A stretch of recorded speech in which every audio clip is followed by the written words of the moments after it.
Hello, everyone. Welcome to Bartell's Money Talk. I'm Johnny. And today we have a guest that's been in the mortgage profession for over 20 years.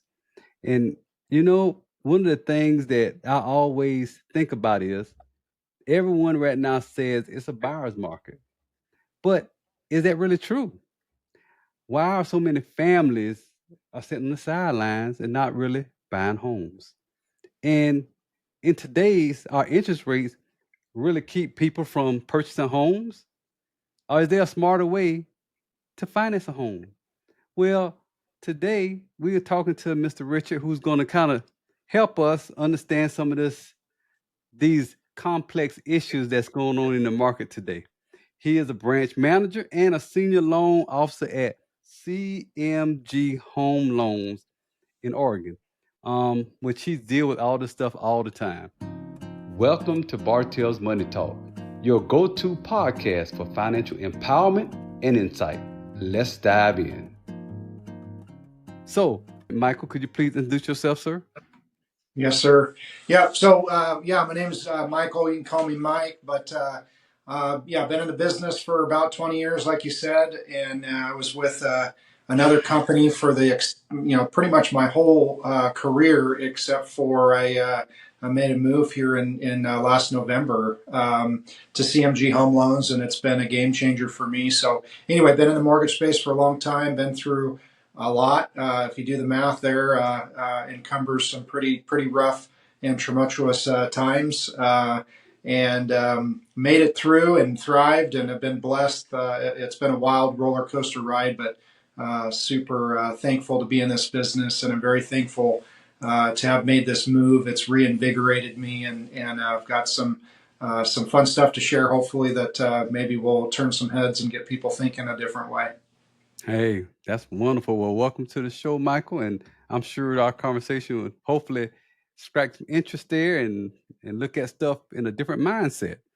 Yeah, So, for first having thing I me. want Michael, and you've seen this for forever, with how the home market goes up, goes down, goes up, goes down. Interest rates at one point in time they were really, really low many years ago, and now they seem to be kind of high right now, maybe moderate, but nevertheless, you really don't really see the market like the buying of the homes like you used to see, where you see people really buying homes and all of this stuff. So, do you think interest rates has impacted people buying homes now? Yeah, yeah, absolutely. I mean, I would be remiss to say that interest rates weren't the driving force, and it's what we hear about on the news. It's the very first question that anybody asks me when they call is, "What's your interest rate?" And the reason being is, of course, that's what's driving. That's what we believe is what's driving our fate, right? That's what's driving the payment. And so, yeah, it is it's a definite driver. Um, Unfortunately, I feel there's a lot of miseducation around it, and a lot of, interestingly enough, psychological barriers, which we deal with Mm. in general. And I know you guys with your talks, psychological Mhm. barriers with finances. It's a real thing. So I deal with that every day with folks, and it's huge right now because so many people are making decisions based upon psychological barriers, not what's real, not what's factual, not black and white, not numbers. And so I spend a lot of Mm. my time unpacking that with people, to be honest.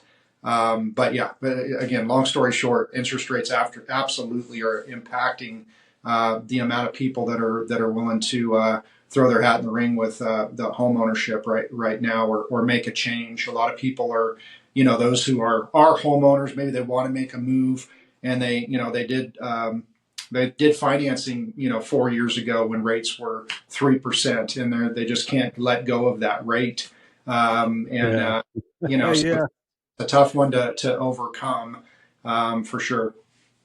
Yeah, absolutely. And I would have to agree. 3% was really, really good. And all of a sudden you're doing like, oh, no, no more. You got like 7%. And it's like, what? That's almost like a shocker, right? Um, to some people, it's like, no, I got to wait on that 3% to come back, and I don't know if that's ever coming back. Maybe one day, but I don't know if it's coming Yeah, back soon. that's an interesting thought there too. Is as much as, I mean, 2020, 2021, as far as when those rates, that's when those rates were down there. I did Right. triple the business I've ever done. Triple. I made more than I ever would have thought possible, but I would not wish it again in a million years. And here's why. Uh, Okay. as great as that sounds, we are, in my opinion, we are paying the repercussions for that, because Mm. I feel like sometimes we need to slow down and think about how the world works. And the world works, people, let's be honest, people are trying to make a buck, okay? Yeah. And was anybody making a buck when rates were 3%? I mean, I was, because I was originating them, but the people that are behind the scenes lending the money, were they making any money? No, because they had to pay me. They had to pay my staff. They had to pay the companies and everything else. Is there? And I don't know. I don't know if you like to sign up for a 3% rate of return very often. I don't. You know what I mean? Mm. So it's like, if we really think about it, what was happening there, and what were the repercussions of that over time? And now we're in a situation where, as great as that sounds, and it honestly got a lot of people into homes that maybe would never have been able to buy. So that's wonderful, because I believe in home ownership, or I couldn't do what I do. But now it created this sense of this odd sense of, hey, I'm going to wait until things get, they're not I don't believe, that they're going back there. I just don't. And I don't really want them to. Better than they are now, well, yeah, please. Yeah. But Yeah. down that low, no, I don't think so. I don't think it's good. I think there's been actually more harm overall than good. At the time it was super super good, but now it's creating, honestly, it's created a weird sense of bondage almost, because those people that have that rate, maybe they want to make a move, but they're not going to, because of that rate. And Yeah. that's Yeah. You're kind right. of creating a weird bondage deal, to be honest. Yeah. You're right. So, in your opinion, what type of market you think it is? A buyer's market now, a seller's market? What do you think? It's so hard, obviously there's I mean, you're coming here from Texas, I'm in Oregon. The markets are also different depending on where It you're is. at. It is. But overall, I think I would agree it's probably a buyer's market, because more negotiations are happening. Why? Because sellers have to. Because rates are higher, the buyers are going to be more choosy, and they've got to be Mhm. able to negotiate. So we see a lot of closing costs that are being negotiated, a lot of prices being negotiated. So yeah, I'd say it's a buyer's market. I get asked, is now a good time to buy? And I tell people, and this is going to sound really salesy, and anybody in my market that knows me knows that I'm not at all. I'm an educator and a coach at heart. Mhm. I tell people all the time, there's never a bad time to buy real estate. I really don't feel there is, and I can say that wholeheartedly. I don't think there's a bad time to buy, but I think there's a really bad time to sell. And what Okay. I mean by that is, Explain. if Yes. if you sell in a bad market, now you feel like you bought at a bad time. But if you sell in a good market, right, you feel like you bought at a great time. I believe, and this is not, everybody's doesn't have the ability to do this, but I believe in retaining real estate. I think Oh you yeah. hear a lot of people regret that they sold that house in the past. You don't hear people often say, "Man, I wish I would have never bought the house. I wish I would have never." They usually say, "I wish I would have never sold it, because now it's worth double." Yeah. Yeah. you You're know, right. You're right. So if there's, so I work a lot with people to build financial freedom and wealth through real estate, and that is retention of finding a way to maybe rent that property to move on. So in this market, I found that that's happening a lot more than it has in the past. People retaining, and probably because they have those really great interest rates too, they can make a Oh yeah. rental cash Oh flow yeah. Oh yeah. that helps offset a payment on a 6-7% interest rate right now. And you're right. I mean, if you have a cheaper interest rate, you probably want to hold on to your home, because like I said, that you ain't getting that no time soon. Maybe later on in the years, but like you said, maybe it won't ever come back. Maybe not, but who knows? So you mentioned something um in the first response that you gave about like people have a block when it comes to, I guess, like their money, right? So could you kind of elaborate on that a little bit? What do you mean? Because I know you got some good examples. So give us just a one or two examples. Yeah, there's a lot of. I mean, I think price point is one of them. Okay. Price point is a psychological barrier. I know in my area, it's kind of gotten crazy what prices are and whatnot. But there's a barrier, a psychological barrier when somebody says 500,000 or half a million. Yeah. Just that number alone creates this odd sense of no way I'm buying a house for $500,000. The next one, of course, is a million. There's no way, you get up in that echelon and you're like, I mean, there's immediate psychological barrier that happens. And so, I spend a lot of time breaking down people's actual numbers, their actual income, their actual debt, their actual investing, and coming up with factual black and white what you can and you can't do within your budget. And a lot of times those, and again, I threw out kind of big variance, but those are big numbers. Right. But those are two examples of price points that are very psychologically ingrained in people's minds that there's no way. And it is really, as I unpack it, grounded in no sense of practical numbers. It's a number that sounds really really big to people. Right. And so once you do that, do you usually have like clients say, "Hey, you know what? We can, go this route now, even though it says 500,000 or maybe a million." After you like break down the numbers and unpack it, and they say, "Oh, we didn't realize we could really do this, so we can do this." Yep. Yep. Absolutely. And that's what it is. It's education. It's not Right. trying to smooth talk somebody or get them to believe, something that is just going to benefit you. It's empowering, people to see clearly and actually come to a decision on their own. So again, my job is just to guide people, and that's all I'm doing through numbers. Numbers don't lie. Math is pretty straightforward Yeah. stuff, You're which right. is why I like it. I'm pretty black and white, and so it's like, hey, it's kind of straightforward stuff. Here's what you make. Here's what your debt is. Here's what this is. You only you can say what you're comfortable with, but Right. this is what the numbers are saying. Right. And then also, this is how much people have. A lot of times people run through a filter of shorter term loans like auto loans because those are very common. So 5-7 year type of financing. Okay, so they think $10,000 is going to make the biggest difference in the world. They think that or even 20. And so I use the rule of thumb a lot. $20,000, and there's a ballpark is basically going to be $100 a month. So if you look at what we the different payments we have or subscriptions or whatever it may be in our budget, what's costing us $50 a month?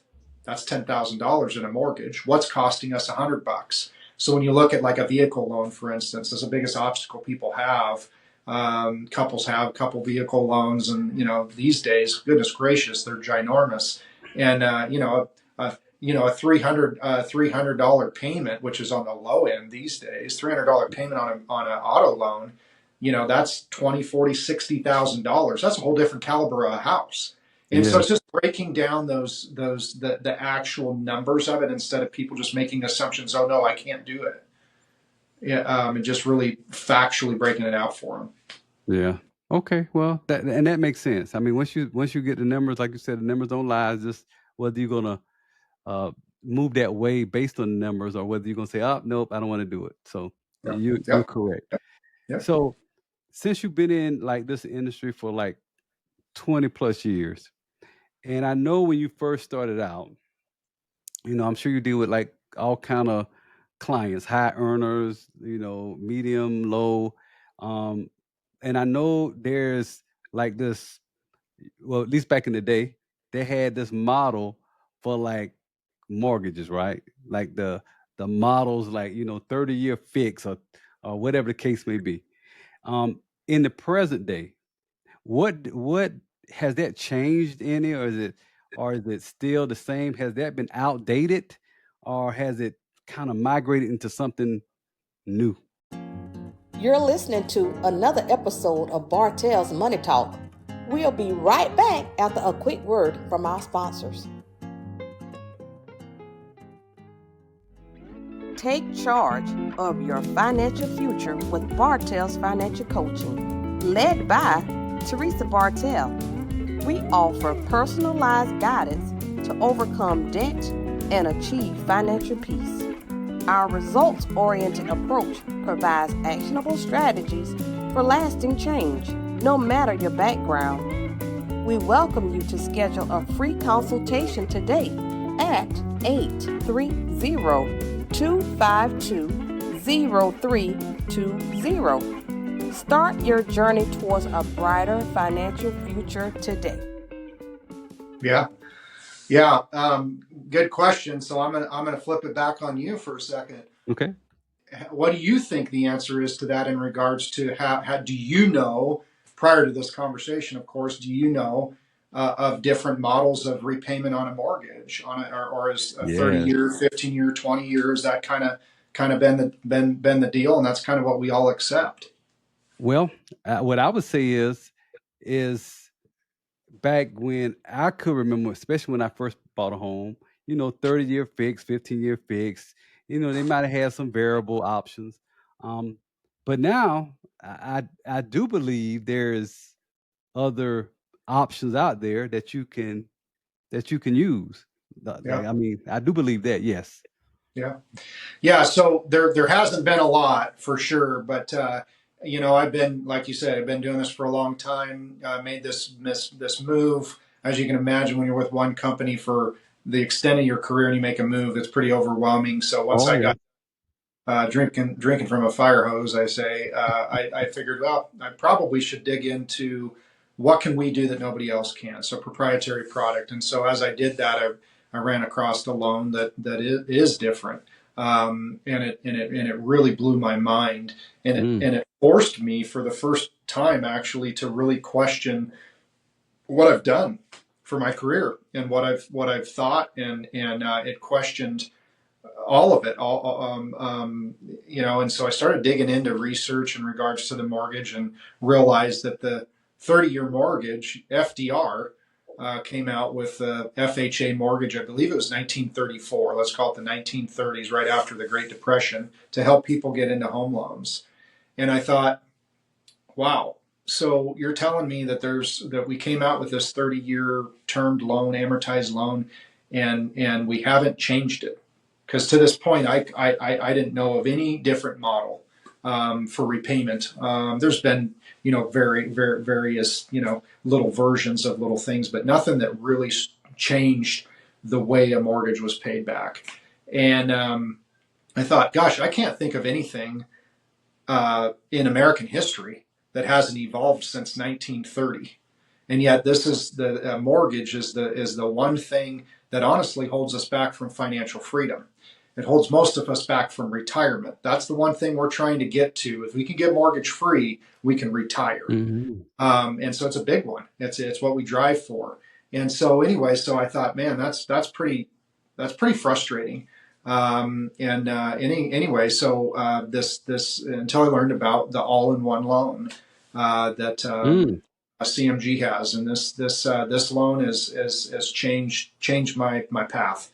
It's turned into about 60 to 70% of my business, and it has given me an opportunity to literally change people's lives through the repayment of a mortgage. So basically, in a nutshell, this loan helps people pay off their mortgage in less than half the time. And a lot of these people, in you're not even going to believe this, but in less than 5 years. And that seems like, yeah, okay, whatever, that's not possible. And again, this mortgage is not for everybody. This mortgage is for people who are disciplined and have discretionary income. So if you got money left over at the end of the month that you're able to put into savings, or you're able to put into investments, you're able to make a choice on where that money goes. This loan is quite interesting. So I personally just refinanced into this loan And guess what the rate that I refinanced out of was on a 30-year?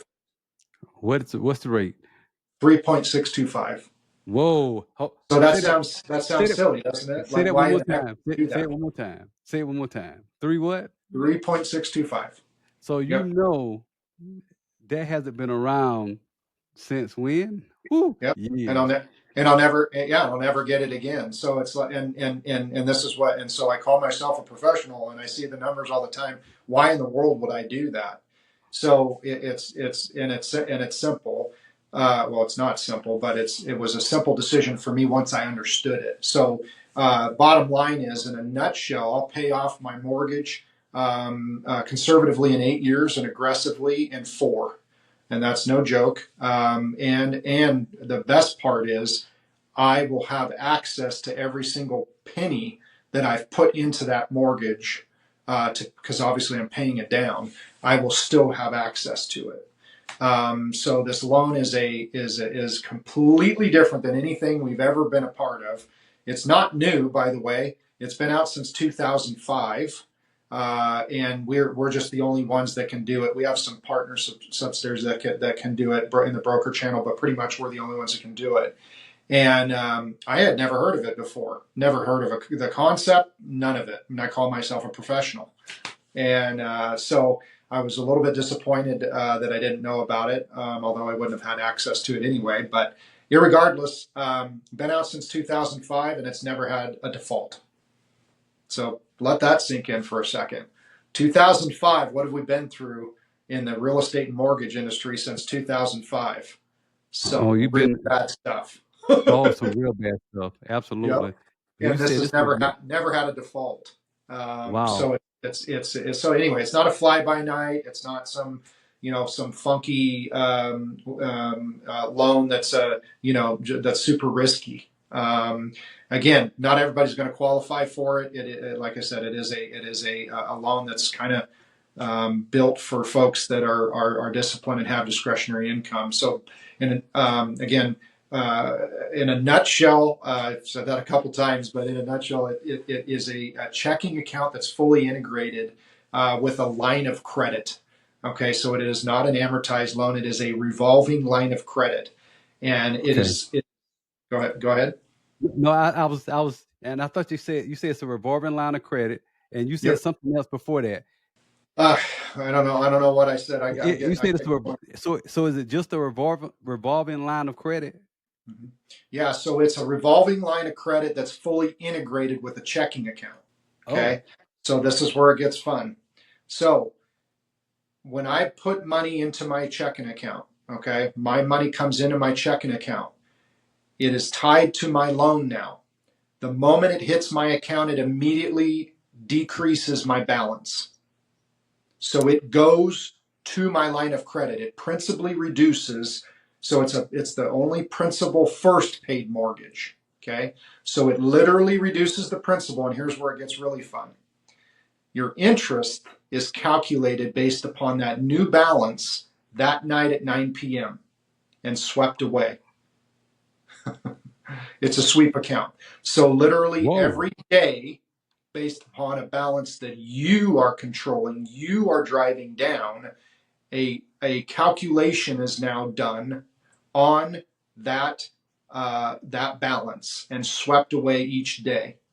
So what happens is for 30 individual days, individual calculations are done. Those are added up, and your payment is made on the 21st of the following month, and it's interest only. So it's the accumulation of those individual daily calculations based upon a balance that you controlled. It's wild. And you still have access to all of it, because the fact of the matter is, the statistic that I read is 4% of Americans consistently pay extra principal payments. 4%. Why would that be the case? Some just can't do it, but most, like me, I wasn't paying extra principal. I knew it was a good idea. I knew it would save me tons. Oh yeah. But when we do that on a regular 30-year fixed, we've locked our money. it's locked up. We can't get to it without refinancing or selling. So for me, it wasn't worth the risk wasn't worth the reward. What if I need access to those funds? Nah, I'm not going to pay it down, especially if I had 3.625. That's cheap money. Why would I do that? Right. So I wouldn't do that. There was no reward. But now, oh, I'm absolutely going to do that because every dime I put in is saving me money, but yet it's not locking it up. It's a wild concept. It it is a wild concept. So okay, can we tie some numbers to this? So let's say Yeah, that if you have, I'll use $50,000 mortgage. Okay, let's say it's okay. 50, and you say you you control your actual, I guess, the amount based on what you put into your checking account, Because correct? they're fully integrated together. Okay. Literally, the moment you deposit into your checking account, it immediately goes to the line of credit. But they're integrated, so I have a debit card, So you, FDIC insured Visa card, literally can go to the bank and I okay. can use that money.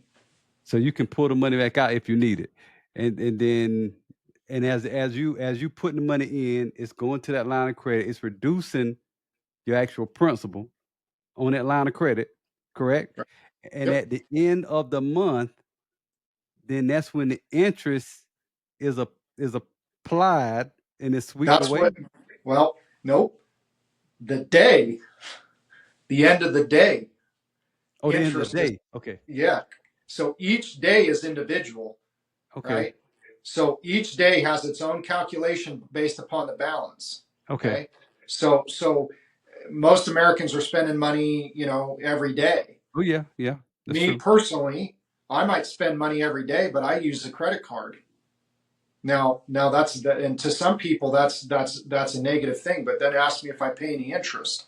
No, because I always pay my balance. If they're going to give me free Correct. stuff, okay, airline miles, then I'm going to take it. I'm going to take them up on that, and I'm going to go ahead and use those. So my checking account doesn't move until I make my mortgage payments or my credit card payments because everything's run on the credit card. So my balance in my checking account stays there until those payments are made, which is saving me money every single day based upon that balance and that calculation.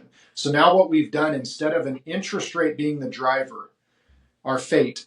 Okay, Mm-hmm. all of us, the news talks about it. Again, remember I told you at the beginning of the call, the first thing that people ask me when they call is, what is your interest rate? Because that's what we've been taught is the only thing that can control our fate. Because that, along with the term, right, is telling us what our payment's going to be for a very long time. Okay, and Right. and we don't and we don't there's never been an alternative really to that, so it just is what it is. So we were very focused on that interest rate. Now Right. the interest rate becomes a component of a mere calculation that we are in control of because we're driving the balance with our We income. So right. let's be honest, how much money do you and I have in a checking account all the time that stays in there? Why? Because we need to pay bills. So we gotta have money in there deployed to bills. What's it doing in there in the meantime? Nothing. Nothing. Nothing. Just sitting there. Mm-hmm. But with this, it is working for us while it sits there. All the static money. So for me and most, we compartmentalize our lives. We have all these. We're doing the best we can. We've got checking accounts. We have savings accounts. We have money markets. Maybe we're funding IRAs. Whatever we do, which are great things, we're doing the best we can because none of us. I shouldn't say none. Most of us are not taught in school how to handle our finances. So we're just doing the best we can. If we were fortunate enough to have parents that were good with money, then maybe we're learning about money, but most of us didn't. So we're just learning as Yeah. we go. Let's be Right. honest. So we have all these, like me, I had all these. I had, checking account, savings account, rental checking account, rental savings account, money market. Why did I have all these accounts? Well, because I need to have enough money to pay the mortgages on my rentals. Okay, so the rental money comes in, the mortgages goes out, rental comes in. Hopefully, it goes over the amount of my mortgages. I use that difference. I put it in a reserve account. Why do I have a reserve account? Well, what if I need to fix something? I better have money set aside for that. What if the Absolutely. reserve account gets too big? and I don't, it's because it's not making me any money. Well, then I better put it over in the money market because at least it's getting 4% or something, right? This is what we do. And Mm-hmm. so now, guess where all my money went? Everything is dumped into my all-in-one account because it's all saving me money. Because really, at the end of the day, why do we have all these accounts?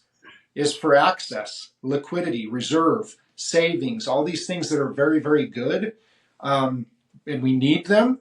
That's why we have them. But I have them in my all-in-one account, and in the meantime, if I don't need them, it's just saving me money. But if I do, then I have access to them. Sorry, I kind of got off on a. No, no, no. I appreciate it because I think that needs to be explained because I'm sure someone who's going to watch this is going to like, what is an all-in-one account and how does this work? Because that's the first time I've ever heard of one. Yep. Never heard of all-in-one, and maybe somebody else has, but I haven't. And so I think that was worth a while for you to explain that. Yeah. So, at the end of the day, you saying some people get their house paid off in 5 years, 8 years, whatever the case may be, Yep, it with just all all-in-one. depends on the position they're in. Right. So for some people, this loan is just that. It's creating financial freedom through getting their mortgage paid off sooner. It's just focused effort on getting that mortgage paid off sooner, so that they have the ability to retire sooner. And Absolutely. by the way, if I put somebody on a track to pay off in X amount of time and they get it done a lot sooner than they were supposed to on a regular loan. Because, by the way, the average age of an American with a mortgage is 54 years old. Okay, 54 or 58. I can't remember which. Regardless, okay, and yet they have 26 years left on their mortgage. So they're 54 or 58 and they have 26 years left on their mortgage. How in the world are they ever going to be debt free? They're always going to be bridled by this mortgage, which is crazy. And that's correct. So this is my question I have. This is it. So if you're talking to someone, or if, say for instance, someone that's listening, and they say, okay, what I want to go get a mortgage. I'm gonna go get me a house, whatever the case may be. Um, what is one smart question they should ask their lender before they move forward with a loan? Oh man, that's a tough one. I guess I would ask, since I'm making the biggest financial decision potentially in my entire life, what do you bring to the table that nobody else does? How are you going to help me make that decision? What tools do you have? Products do you have? Knowledge do you have to bring to the table to help me make that decision? I think that question is a lot more important than what's my interest rate going to be. All right. Although it's valuable and very important, let's be honest, that's driving a lot of things. But that all doesn't matter too much if you don't have the right guide and the right experience, the right product. You're not approaching things the right way. Right. Well, Michael, listen, thank you for providing your wisdom today here on Bartell's Money Talk. This has been a great conversation. And if anyone would like to reach out to you, how would they go about doing that? Yeah, they can find me online. Just a simple Google search, Michael Newman. The last name spelled Newmann. So two N's on the end makes me a little different. But CMG Home Loans. And then, of course, I can be reached at 541-227-2727. Easy number to remember. And I'm actually licensed there in Texas, in the great state of Texas where you're at, licensed in most states, and have access to others. So love to educate people. Wonderful, wonderful. Well, listen, Michael, thank you for joining Bartell's Money Talk, and sharing all of your wisdom that you share with us today.